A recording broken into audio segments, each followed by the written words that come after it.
Hey everyone, welcome to this week's live Support Ops Hangout. I'm your host, Chase Clemens. The entire crew is back this week, so we're super excited for that. Carolyn was just jet setting from somewhere, so if she passes out during the show, it's okay. We're just going to keep going. But yeah, how was the vacation? It was wonderful. Thank you so much for asking. I saw I think it was on Instagram or something, where it was bottles, huge bottles of red wine for like a buck 50. Yes, yes. As in Lisbon, Portugal, and the wine prices were fantastic. Yes. At that point, just don't even bother drinking water. Yeah, it was insane. My friend and I drank a lot of wine, and that's it. Oh, and then next up, Chase Livingston, who is always looking his dapper self. How are you? I'm doing very well, thanks. And then last but certainly not least, although the guy that is the cause of most of our reasons for starting late, Jeff Vinson, who said he was out walking Sherman today, which is a good excuse. It is 85 degrees here today. Oh, wow, you can beat us. So, who knows? That was what the weather said. I didn't actually check. But it is nice. Let's put it this way. It is nice here, and it feels like about 2 weeks ago we had snow. So I will spend a little bit of extra time just walking around enjoying warm air. It's okay. Give it 2 weeks and you'll have more snow. The chances are pretty good. Oh, all right. So this week we're looking at something. It caught my eye. There's a great article out by Sarah Chambers. I'll link it up in the show notes. But she was talking about, well, the bulk of the article was talking about reasons why we should be doing support on Twitter and offering that as an actual support channel for everybody. And there was one line in there that really caught my eye, and she said that lowering the barrier to interaction means that you can elevate your customer's experience one tweet at a time. At the end of the day, customer support is only about making the road to success as easy as possible for the customer. And that phrase there, lowering the barrier to interaction, really caught my eye. We talk about ways to make it easy on the customer to get in touch with us. And I think Buffer does probably one of the best jobs out there, because it's literally like, you need help, here's the email address. All you got to do is send an email, which is really cool. So we're looking at, for this show, ways that we can be lowering that barrier to interaction with our customers, and how low we can make that bar without it becoming detrimental to either side. So let's start with Carolyn on this one, since I called them out a little bit. Buffer's always been famous for making it easy, right? I mean, there's no real huge help site you have to go through and navigate through. There's no phone tree to navigate through. It's literally, you need help, here's the email address, just email us. So what's the thinking behind stripping all that away and just making it an email address? First of all, thank you. That's a lovely compliment. Yeah, that's just kind of always been the way it was even before I came on board. Joel has been so enthusiastic about making it really easy for people to get in touch. I think as sort of the company matured and the team grew and stuff, we still felt like there's a lot of ways to do support well, and great documentation is one of them. But there's still always going to be people who would rather talk to a human, and so we wanted to make that as easy as possible. So yeah, we have. I mean, I think it's. Everybody on this panel, I think, makes it super easy. The fact that you can hit reply to any email, or everywhere all over the app and the FAQ and everything. There's like, in case you need help, here's how to get in touch. Yeah, and you bring up a cool point there, or a good point, as far as like how well that scales as the team grows, as the customer base goes. Again, we turn to Chase Livingston because Automatic is on the far end of that scaling scale. Scaling scale? Is that a word? Far end of that scale, whatever it is. And they do a really good job with it. I mean, you go through, okay, so Automatic, WordPress.com, has a fairly extensive knowledge base there for searching. But y'all really don't make it tough to get in touch with you. I mean, we were talking before the show, Chase, about how you're doing Jetpack support. If I have a question about Jetpack, I can tweet at y'all and you'll give me an answer. So, Yeah. do you think, having that big of a customer base, it's still okay to offer really easy ways to get in touch? I mean, for us, it works, and so I think that's a testament to how we feel about it. We feel that it's first and foremost, it's important for our customers to be able to get in touch with us in the easiest way possible. And so we offer, like I said, Jetpack does some Twitter support. Obviously, there's some cases where it's a lot easier to take that to email just because of some complex debugging or investigation that we might have to do on your site. But oftentimes we can point you to a link or something like that to answer your question, which is kind of the beauty of Twitter support, to be able to just give those quick replies that answer your question without a lot of back and forth like an email might have. And then on WordPress.com, we also offer kind of a similar way to Jetpack. We will give you that quick answer if we can get it, or maybe try to get you to switch over to email, or generate a ticket for you automatically if it's something that needs a little more investigation and is a little more involved than 140 characters allows. So yeah, it's worked well for us, is working well for us, and I hope that the users notice that and enjoy that. Yeah, and then we've got Wistia, who, Jeff is famous for being, what's the phrase, being as intensely human as possible when it's called for. So when it comes to you looking at support channels that Wistia is going to offer, are you thinking about that kind of barrier to entry there? Like, do I need a Twitter account to get in touch? Do I need an email address to get in touch? Like, does that factor into which support channels you choose to support? I think the point around you need to be where your customers are is a really good one.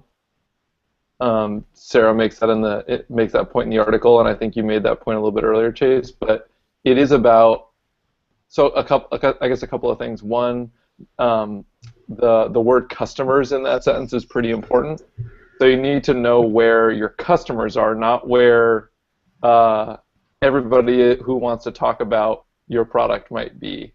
In terms of providing support. So what I mean by that is long time ago we had a phone number on our website, which was great when we had one customer. And there were 5 people landing on the website every day, and we wanted a chance to talk to all of them and get all of their feedback. Every last bit of it was super important. If we did it today, we would have such a volume that we couldn't handle any of our actual customers. Right, and one of my teammates, Ezra, put it really well earlier today, which was this was kind of in regards more to free customer support than to channel, but anything that prevents. So let's say a customer writes in, and a paying customer writes in, and a free customer writes in. Every second that the paying customer waits while you answer the free customer's email is like a tax that they're paying, right? They're paying to keep the lights on and keep the servers running and all of that stuff, and yet they're waiting, right, for a response. So you need to pick the channel where you can actually help the customer, and that you're not just inviting conversations that don't necessarily provide any value on either side. So to answer your question directly, like we do consider we would say that we provide support over Twitter. I'm not really sure what WooThemes is accomplishing just by closing a support Twitter account. Like, people are just going to ask the normal WooThemes handle their questions. Like, the questions don't go away. But I think to Chase Livingston's point, what you do with the question next is kind of the challenging part, because if you're trying to provide technical support over Twitter, you're going to spend an awful lot of your time spinning your wheels. Not a great answer, I guess. Like just about everything else, this feels like it kind of depends on the issues that you run into that your platform normally has to deal with. Yeah, I think that's going to be the new motto of the show. It depends. Well, but I mean, we kind of have to talk through each scenario, because I don't want anyone listening to say like, oh, whatever they recommend must work for me, when all of our customers are different. I mean, Chase Livingston, his product used to be squarely focused on developers, and the type of support that they need, the type of support that that platform provides, is probably a little bit different than what a totally self-contained platform like a Basecamp provides. So your channels are going to have to take that into account, I think. Yeah, and that's one of those, just to kind of give you an idea of what Basecamp does. You know, phone, email, Twitter, those are kind of the official, quote-unquote, official channels as far as support goes. But we still, I mean, like, we've got a Facebook page and occasionally get questions on Facebook, and if we ignored those, then it's, you know, it's like you're ignoring a customer in front of anybody that's a customer or potential customer. So it's one of those where you've got to be in the places that your customers are, like Jeff mentioned. Other than that, I mean, we do tend to make it pretty easy. Just as kind of an A/B test kind of scenario. When we first launched, well, not when we first launched, but when we're getting the help site up and running, when you went to any kind of support page inside of Basecamp, we would drop you on basecamp.com/help. And I'll put these in the show notes so you can check them out. That help page was structured where you were not forced to look through all of the documentation first, but it was definitely encouraged because we put the contact links down at the bottom. That way you would at least have to scroll to the bottom. And so we did that for a while. It was fine, and then we said, well, what if we really make it easy just to kind of take a buffer approach and just, if somebody wants to get in touch with us, they can right up front. If they want to look at documentation, that's fine. If they want to, you know, reach out on Twitter, that's fine. But let's make it super easy to get in touch with us. So that's when we set up the basecamp.com/support page, which is very prominently, there's a big text box there where you can send us a ticket. You can still check out the other stuff, but sending us a ticket is kind of the main goal of that page, if you want to call it that. And we didn't really see that big of an increase as far as people contacting us. So the help site itself wasn't really filtering out people from contacting us. It was, if anything, just making them scroll to the bottom of the page to click on something. Again, your attraction may vary. It depends, and all that kind of clauses in there, but for us, making it super easy to get in touch with us didn't increase our load very much. Yeah. That's interesting. It's weird. That's not what I thought. I guess I don't understand how that's even technically possible. It's assuming that you were already getting 100% of the questions, which that's crazy. It just seems crazy to me, but I completely believe you. I know that we recently restructured our navigation on the Wistia.com marketing site, and I've watched support drop, and it's because help is no longer, or support or whatever it was, no longer a prominent link on the homepage, and so we're like trying to think through that. Honestly, we were terrified. We really thought that the moment we make that switch, once we start putting the emphasis on making it as easy as possible to get in touch with us, that the numbers would just skyrocket. Like, I didn't have nightmares, but I honestly thought I would come in and there would be, you know, hundreds of people just waiting on us. And that, I'm sure it's a culmination of things. I'm sure it's part, you know, we run 24/7 support, so we never have a big waiting queue, really. So any increase in load that we might have had, it was easily absorbed into the room that we had created for ourselves. So yeah, it was weird. It was one of those, it did not happen like I expected, which was a pleasant surprise. If you had a guess, Chase, what percentage of support tickets that Basecamp has do you think require more than a single email? More than a single email. Tell you what, if you'll talk for just a second, I'll tell you exactly what my numbers were for today. So I'm just going to put it on you, and you can just talk for a second. Chase Livingston, can you give us like a little like a beatbox or some sort of like Jeopardy music? Unfortunately, no. I think that's your wheelhouse, Jeff. I'm just interested because what I would recommend to people, honestly, is to look to bucket their support queue into like wholly controllable. I'm not sure how to describe these issues. Like wholly controllable and like requires a lot of research, because if most of the issues that you encounter are fairly straightforward, then I think there are a lot of really great platforms that you can provide help. Mhm.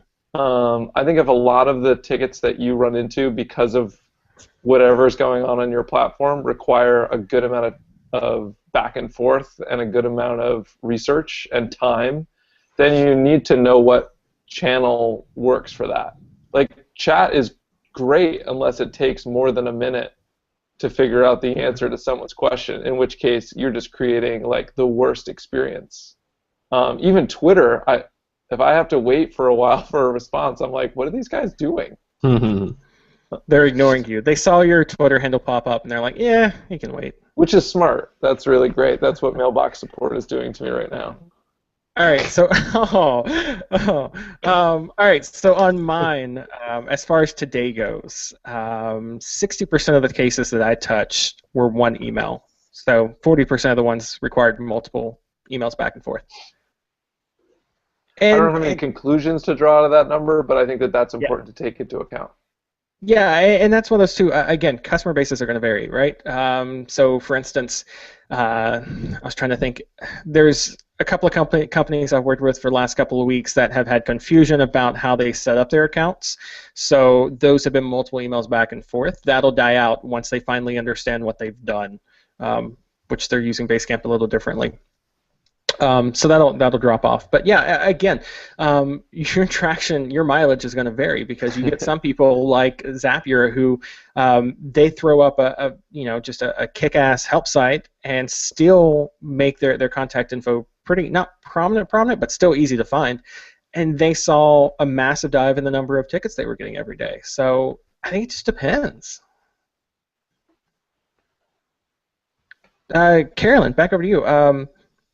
I had a question written down for you, and then Jeff got me sidetracked, and I don't know where I put it. So that happened.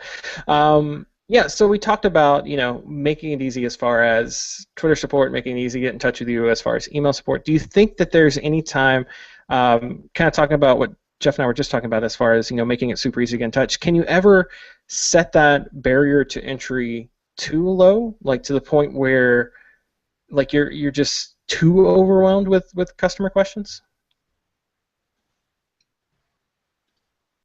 Yeah, I think you can maybe. I'm thinking of the experience that we had. So I'll just tell you a quick background of what we've seen in terms of opening and closing channels and trying to direct traffic through them. And so what we did a little less than a year ago maybe was we just compared the stats for email and Twitter. And we were getting way more emails than we were getting tweets. And the response time, the response time for Twitter was so much faster, partially because of the nature of the questions that come in on Twitter, partially because of just the fact that you have to use fewer words, so you use fewer words both on the customer side and on the support person side. And so we made a big effort to direct more people to Twitter. And that mostly worked. There's still people who we end up saying, okay, I need to write you like 3 paragraphs of instructions. Like, I'm going to email you. Like, we still move from Twitter a fair amount, but we've increased the number of tweets we get consistently, and the number of emails that we've gotten has stayed pretty consistent for a bunch of months in a row. So that was a success, and the response time is still faster for Twitter. And so, I mean, I think that worked really well, and it was a sort of an example of adding one channel and cannibalizing some of the support that was coming through a different channel. Just as simple as the drop-down menu for help, we just added to tweet at us. We did not have that same experience when we did live chat. So we tried live chat and made it sort of super in your face. It was down there at the bottom. Sometimes it had a little like, hey, talk to me, pop up. and as opposed to with Twitter, where the person had already clicked on the help menu in order to they had to sort of seek out the option to help us for help in the first place.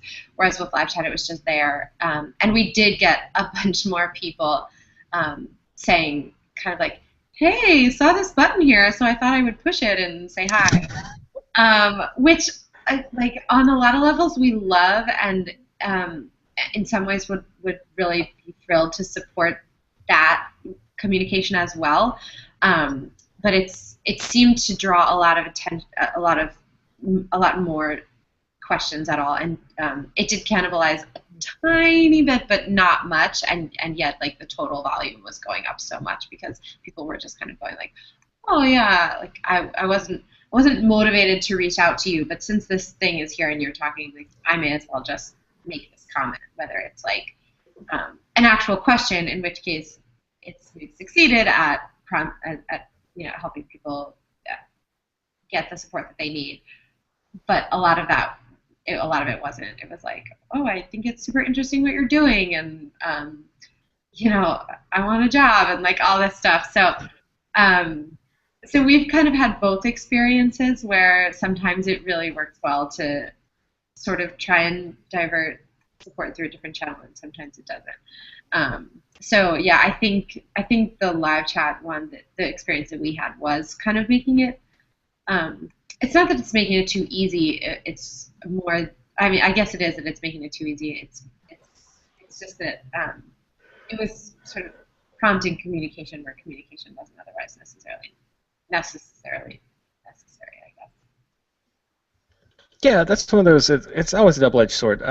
Because I was thinking, as you were kind of walking through live chat, there have been several times where I've been in a store before, and it's like, oh, gee, if I could find a certain product, then I would probably buy it, but I don't know where it is in the store. Do I really want to ask somebody? But if that person was standing right there, then I would probably go ahead and ask, and they might get another sale out of it. So it's just kind of that double-edged sword.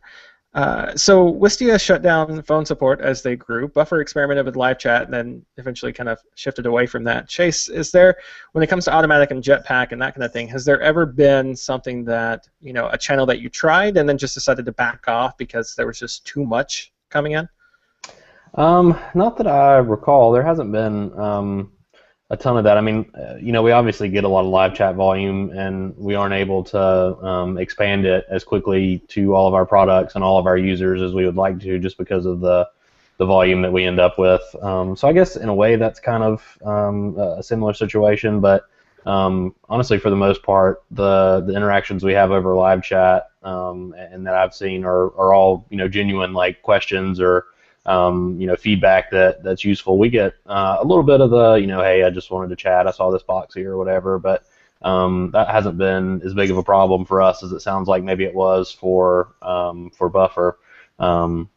So that I guess that's kind of the only aspect I would think about. As far as the other avenues, email obviously is not the case there, and then even with Twitter, seems to be that we only get what's necessary there. It hasn't been overwhelming or anything like that for us, and I guess those are the kind of the big ones that we've really focused on. Facebook hasn't been one that we've really focused on too much.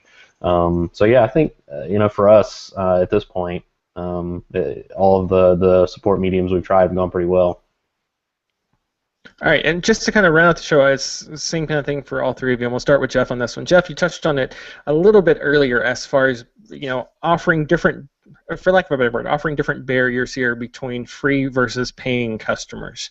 So is that something that companies that have that free versus paying distinction between their groups that should be looking at? Something like, well, I think MailChimp does this pretty well. So MailChimp free plans, you're SOL, you've got the help site, and that's it. Whereas paying customers are able to access their support team, and they do a nice job of putting a banner up and saying, you're on the free plan, so you don't, you have these great resources. If you move to a paying plan, you get this. So is that something companies should be thinking about with free customers? Just kind of making it, making that barrier higher for them? Definitely something you should be thinking about. And trying to make the connection between right? Because there's two sides to that argument. One is so MailChimp has, I don't know, 150, 200 support folks. They have so that's like 120 people in the queue at once, and yet they can't turn on support for free customers. They would be completely overrun, and they would need, whatever, 5 times that maybe. So definitely you need to do the math between can you afford to support all those people, and also does an interaction with support folks lead to a paying customer? Because that's something that you need to think through. And I mean, we didn't touch on it here, but maybe there are, I guess it's not channels, but it's like proactive versus reactive.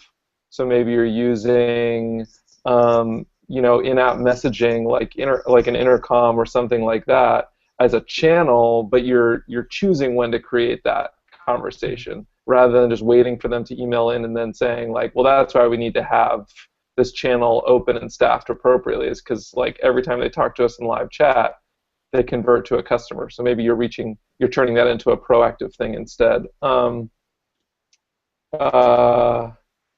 mean, yeah, I think MailChimp is a really interesting case study because everyone loves them. Everyone loves the brand. Everyone really talks about it as this like fun, personable brand, and yet, they used to, I don't know if they still do this, but you couldn't contact them without doing a search in their knowledge base, and then they just like shut off support to free users, and there wasn't a huge backlash. So it's like, it's very similar to Buffer moving all their stuff or moving a lot of their stuff to Twitter.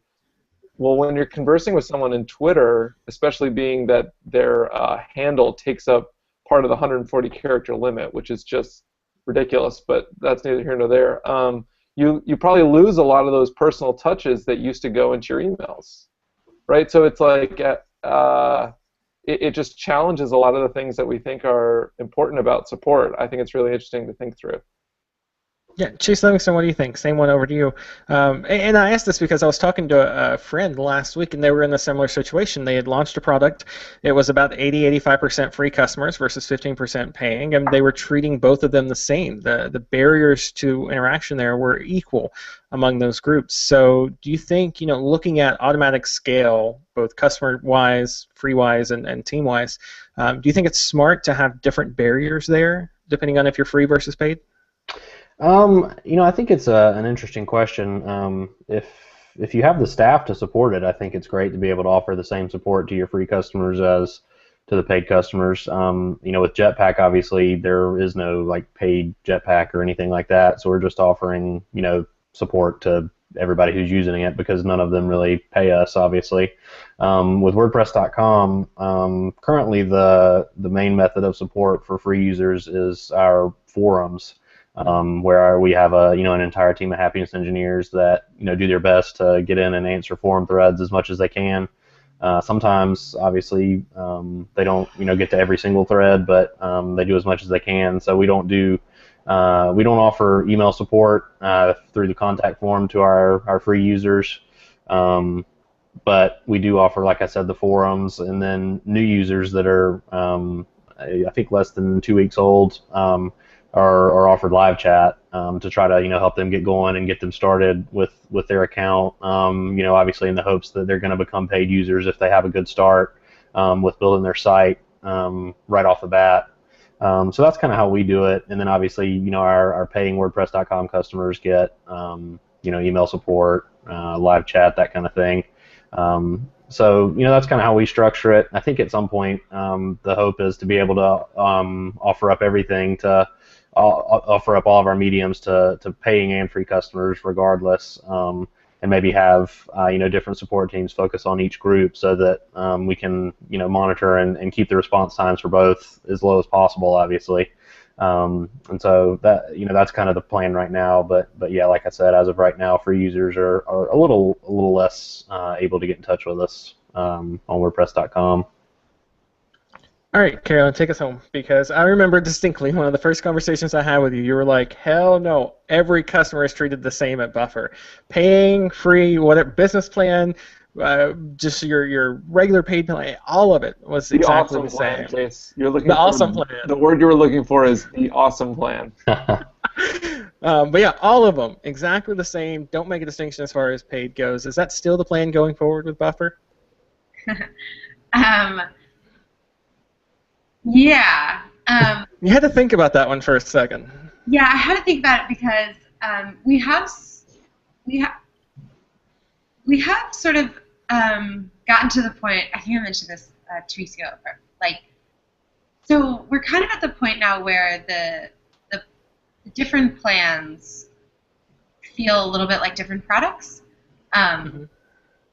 especially the business plan. And so we are starting to just make it a little bit. It's not any easier for the business, for anybody to contact us or not. They have the same exact options. Everybody has the same, the same email address, the same Twitter handle, all of that.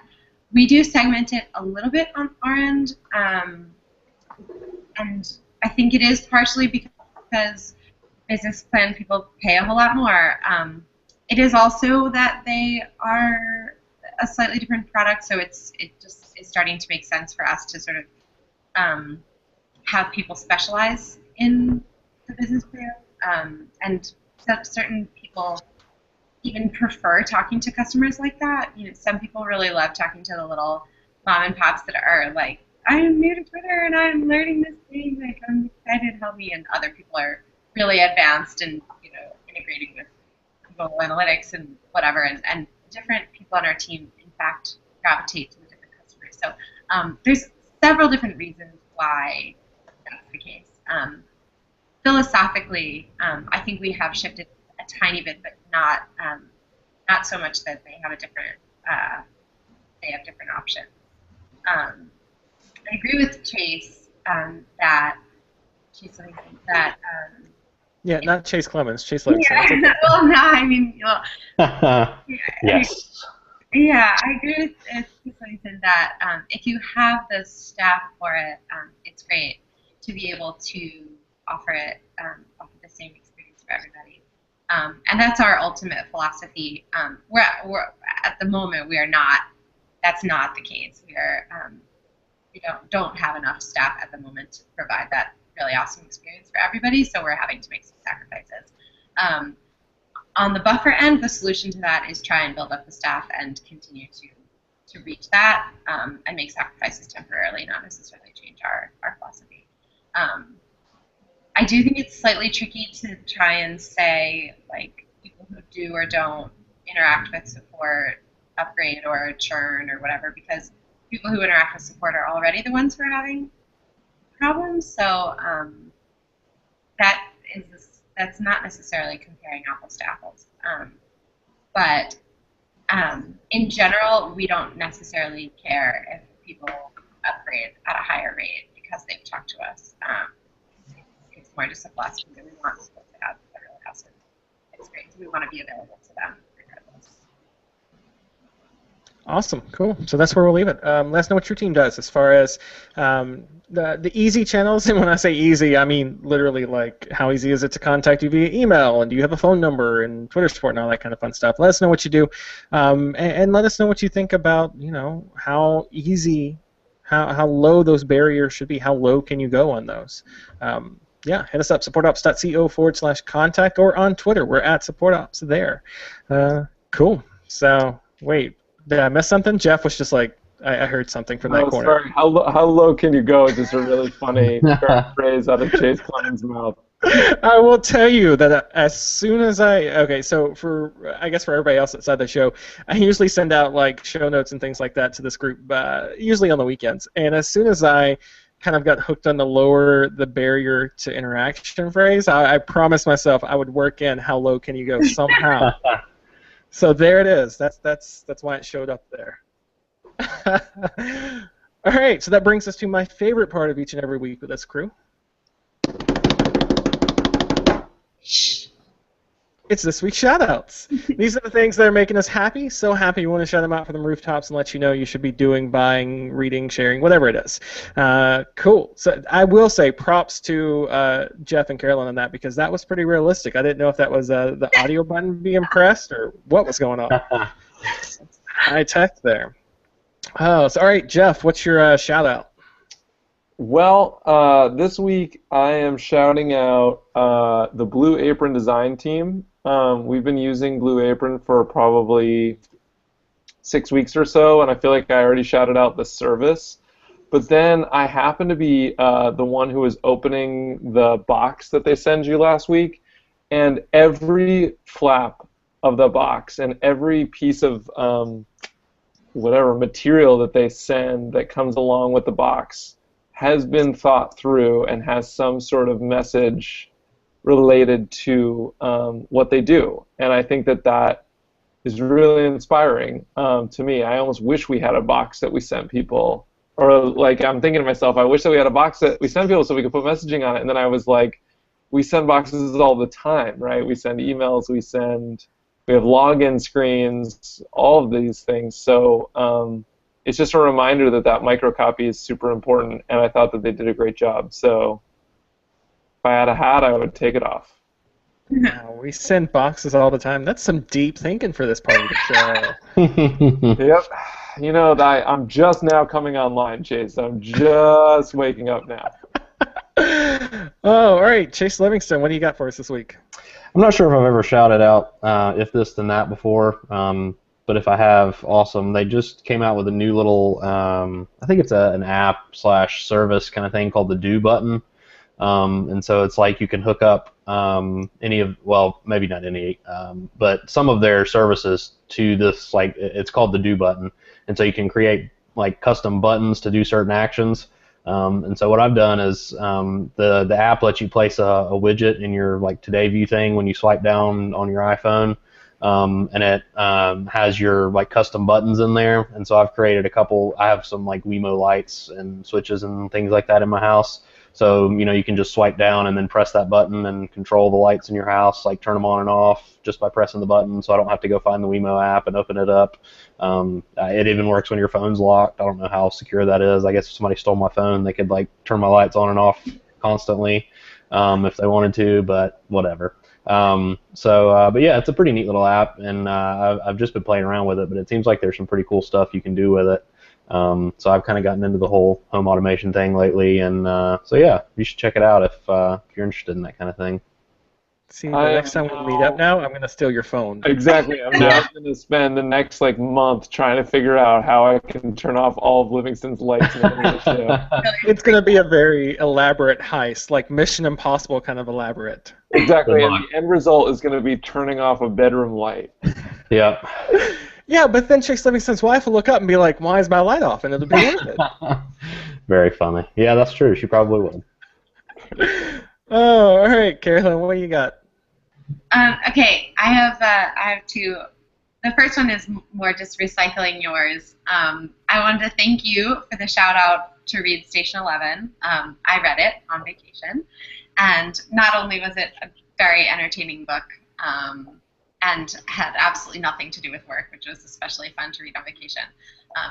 But I had the really fun experience of finishing a book and clicking to the acknowledgments and seeing my sister's name there, which is, my sister works in publishing, and she's a senior editor. And normally I know when I'm reading a book that she has worked on, but this one I did not know, and so that was super fun. Basically, if you're ever reading a freaking awesome book, her name's probably in the back. She's I don't know what she does. But anyway, so I wanted to say good shout out from a couple weeks back. And my real one, this is a kind of a random thing, but I don't know if you guys use Snapchat at all, but Snapchat has started putting like icons next to people who you interact with, and so you can now see if like the person who you're Snapchatting with, or I don't know if there's a cool word for that, like you're snapping with or whatever, but so you can now see like if they're your number one person, or if you're both each other's number one person, or if you're theirs but they're not yours, or it's this really interesting social experiment, I think. And the shout out for that isn't because I think that's a good idea, because I don't think that's a good idea. It's because I think that's such an interesting experiment, and I think it's cool that they do things that are a bit different. And so if I was in a meeting and they were discussing that, I would be like, absolutely not. This is a terrible idea. Why would you want people to know that that person who they send the most snaps to, they're not their recipient's favorite person? Like, I would have just thought that this was a terrible idea. And I'm sure there were people at the company who felt that way, and yet they experiment with these like crazy things that piss people off, which I think is an awesome thing. In some ways, they are not afraid to try stuff, which I think is cool. So, that's my shout. I love the fact that you're not a fan of it, but the idea behind it, as far as the experiment, 2 thumbs up. Yeah. All right, my shout out this week is actually an app that I downloaded last week. I was over at my grandmother's farm, and it was really beautiful outside at night. No real light pollution or anything like that. And I was looking around, I was like, wow, this is great. There's like, okay, so I know Orion's belt, and that's the only thing I knew looking around. So I downloaded an app called Skyview. It was like $2, something like that. But it's really awesome because it uses your camera. You hold it up, and it tells you what you're looking at, what planet you're looking at, what constellation you're looking at, gives you background on it. Just really cool. Probably not useful at all if you're in a city like San Francisco, but everywhere else where there's darkness at night, it works out pretty well. I was pleasantly surprised at it. And for $2, I mean, that was a no-brainer. It was worth trying. So we'll have that and all the other shout-outs and show notes and all that fun stuff up shortly. supportops.co. Programming note, we are off next weekend. I've got to go to Auburn to see my brother-in-law graduate, and there's just no way I can be back in time, so that's what it is. I guess I should give him a shout-out. So, Colin, if you ever listen to the show, congratulations on making it through college. I honestly was scared there for a minute. So, you made it. Congratulations. It's okay. We joke about that all the time, so... yeah, we kid, but he hates me. So we'll be off next Monday. We'll be back the following Monday, same bat time, same bat channel, and until we see you then, have an awesome week.